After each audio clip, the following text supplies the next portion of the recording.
नमो भगवते वासुदेवाय नमो। कार्तिक महात्म्य मास का 21वां अध्याय का कथा आगे इस प्रकार है। राजा पृथु ने नारद जी से पूछा, हे देवर्षि, कृपया आप यह मुझे बताइए कि विंध्रा को मोहित करके विष्णु जी ने क्या किया और फिर वह कहाँ गई। तब देवता स्तुति कर मौन हो गए। तब शंकर जी ने देवताओं से कहा कि हे ब्रह्मादिक देवताओं, जलंधर तो मेरा ही अंश था, उससे मैंने तुम्हारे लिए ही नहीं मारा है, यह मेरी सांस्कारी लीला है। फिर भी आप लोग सत्य कहिए कि इससे आप सुखी हुए या दुखी हुए या नहीं। तब ब्रह्मादिक देवताओं ने नेत्र हर्ष से खिल गए और उन्होंने शिव जी को प्रणाम कर विष्णु जी का यह सब वृत्तांत कह सुनाया, जो उन्होंने बड़े प्रयत्न से विंध्रा को मोहित किया था तथा वो अग्नि में प्रवेश कर परम गति को प्राप्त हुई थी।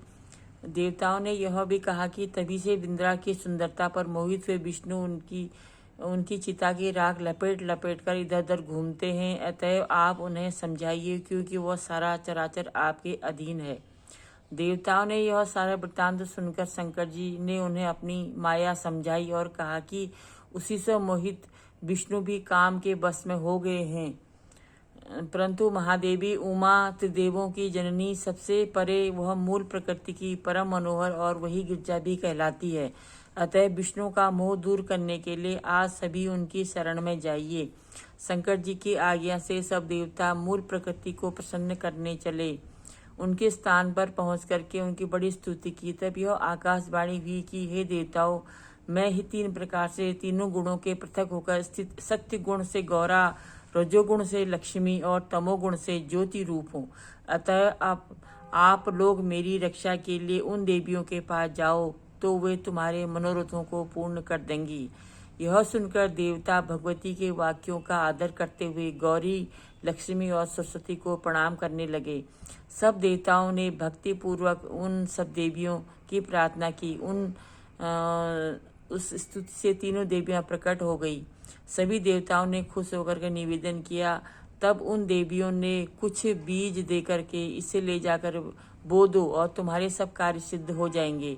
ब्रह्मादिक देवता उन बीजों को लेकर विष्णु जी के पास गए, विंध्रा की चिता भूमि में डाल दिया। उसी से धात्री, मालती और तुलसी प्रकट हुई। विधात्री के बीज से धात्री, लक्ष्मी के बीज से मालती और गौरी के बीज से तुलसी प्रकट हुई। लक्ष्मी जी के जो ही उन रूप वाली वनस्पतियों को देखा तो वे उठ बैठे।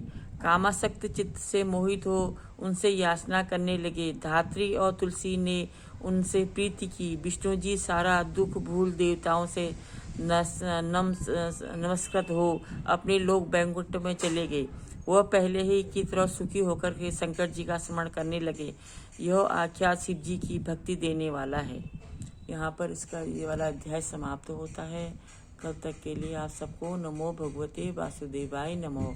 आगे की कथा कल सुनाई जाएगी।